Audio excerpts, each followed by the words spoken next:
So here to talk about it and, shed some light on the situation is our next guest, Nelson Balido. He's the Border Commerce and Security Council Chairman at Balido and Associates. Welcome to First Edition.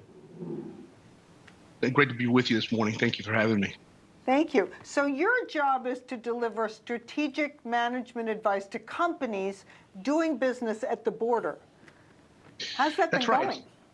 Yeah, well, I'll tell you. So one of the things is that the importance is that I also manage the Border Commerce and Security Council, which is a nonprofit that we do a lot of advocacy on the border, not only with companies, but at the same time working with Congress, working with a lot of the local law enforcement, working with Border Patrol, U.S. Customs, ICE, and others. So really giving an understanding of what's really happening. We do a lot of international work also within Mexico and back and forth. And ultimately what's happening is we have a failed strategy, or if even a strategy at all at the federal government level. We have really no end in sight on what's happening. You have thousands of people crossing the border on a daily basis, and ultimately there's no solution. You looked at a border bill that they tried to pass. Well, I mean, it just didn't go far enough. And it did do some good things. It would have done some good things, but it's just simply just not enough. And we don't want to necessarily put a number on the how many people can cross over the border before certain triggers are put in place. We want to be able to do that now. And certainly the president has the ability of doing that right now. They don't need a bill. They don't need some type of new law. They can do that right now, and they've always had the opportunity of doing it. But more importantly, on top of that, what we're not doing is pressuring Mexico, pressuring those Latin American countries. In not be able to sit at the table and pressuring them and letting them run over us from day one. What we're doing is playing football on the 1 yard line instead of playing football on the 50-yard line, which is as we need to push the border back to ensure that not only the southern border of Mexico is also secure, but also we have some economic policies and really some in place, especially with remittances back to these home countries that really make sense. And on top of that, really track where this money's come from, knowing that a lot of the remittances back to Mexico are illicit. Some of them are legitimate, but are illicit because you can go to any type of money location like Western Union or MoneyGram, go in there with cash and send money back, knowing that every illegal immigrant, every immigrant that crosses this border is paying $5,000 to $7,000 a head to cross. Yeah. That becomes a really big problem. True. And, just putting my business hat on, the way I look at the border, there are so many issues that need to be addressed. And we usually lump it all under border security, but I think we need to start breaking it up. And here's what I mean. Border security, in terms of the migrant flow, the drugs and so forth, and the issues that come with it, but also, how are we going to handle deportation? Because we cannot absorb these tens of millions of individuals who have come across, breached our southern border, and to some extent our northern border, overstay visas and things of that nature. So we have to start looking at this not just as border security, looking at the southern border, but we have to start looking at all these issues. So what steps should we also take in terms of deportation, reducing the crime levels, and all the other social ills that come with the breach of our southern border? Well, that's a great segue. I'll tell you, the thing is, if you look at the immigration problem, I think the number one thing is you stop them from coming in from the first place. So if I don't have to house you, and if I don't have to educate you, I don't have to feed you, I don't have to give you transportation, and you're going to send money back to my home country, then you should have left last week. This is what these presidents in some of these countries are thinking when the number one GDP for some of these countries are remittances back home. If we put restrictions on remittances back home, just that, let's say just every person has to be banked. You have to have a bank account so we can track where the money is coming from. We're not saying don't send money home. We're just saying we just want to know who you are, and we want to know how much money you're sending. That right there solves a lot of the fentanyl issue, a lot of the human smuggling issue, because what's happening is they're sending $500, $1,000 each time they go. They have mules on the other side of the border that go pick this money up. And that, if you disincentivize the reason to come here and send money back, that right there lowers 20, 30, maybe 35% of the illegal immigrants that come to this country to start off with to send money back. And to address the sending folks back and how you do that in an orderly fashion, well, you have to have triggers for business, right? So being banked is one, and you have ensuring that everyone that has an employment has a verification to be here. But ultimately, there has to be some triggers in place that law enforcement puts there, so that if you are stopped, so if you get in an accident, if you commit a crime, that these are express ways of either going to jail or getting sent back to their home countries.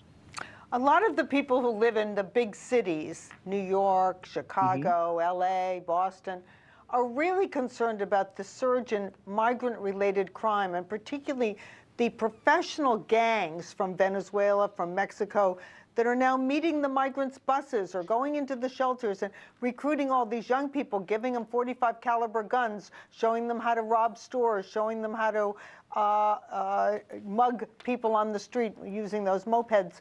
So my question to you is, how did they get in?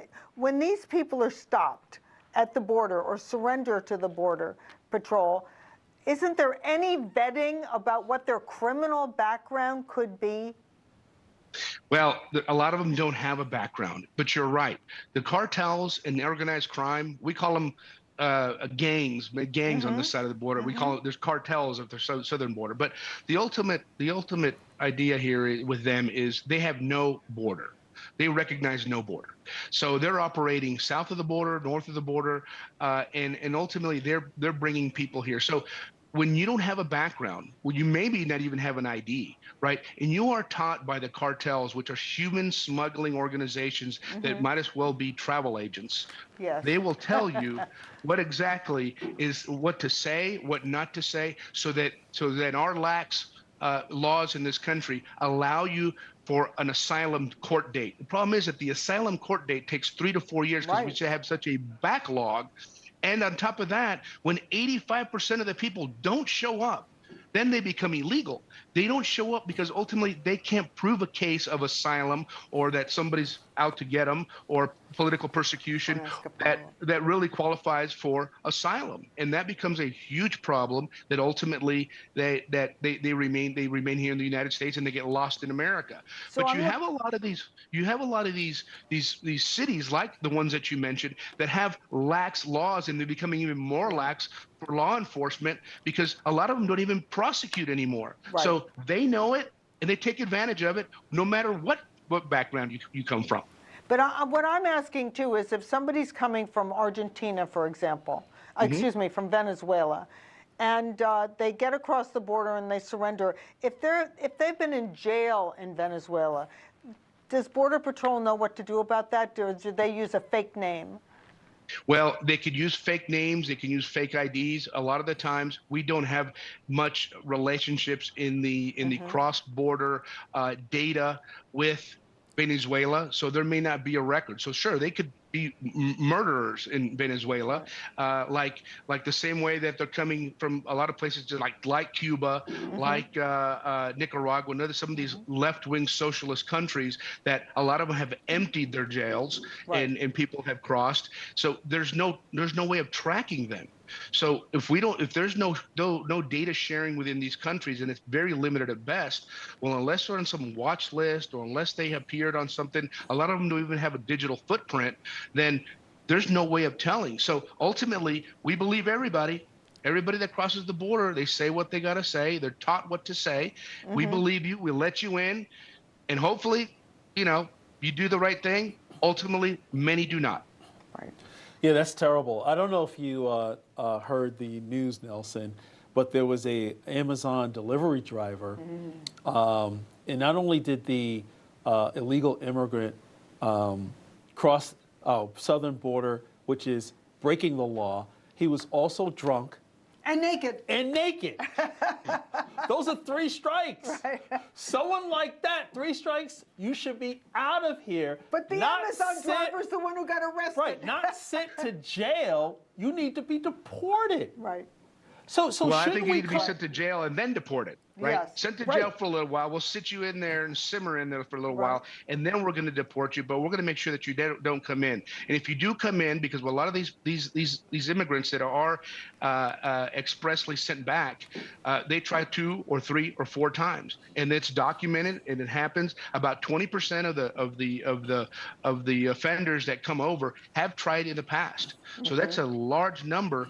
And normally when you try that second or third time, you're going to go to jail. We're not going to send you back. You're going to go simmer in jail for a little while. But the simple is we don't have enough even room to put these people anymore. We're having camps that are being constructed in El Paso, in Laredo, in Eagle Pass, in McAllen, camps that are used to house for temporarily while they get processed. We just simply don't have enough. We don't have enough border patrol on the border. We don't have enough administration on the border to be able to process these people in a timely manner. And when you're doing things in a rushed basis, and I'll tell you, these guys are doing the best they can. God bless them for what they do. But I will tell you, it's just they just simply don't have the manpower to process. So in the idea of expressly getting through there in that 72-hour period, and or certainly no more than 15 days, depending on the subject, you can make mistakes. And a lot of people are getting through that shouldn't be getting through.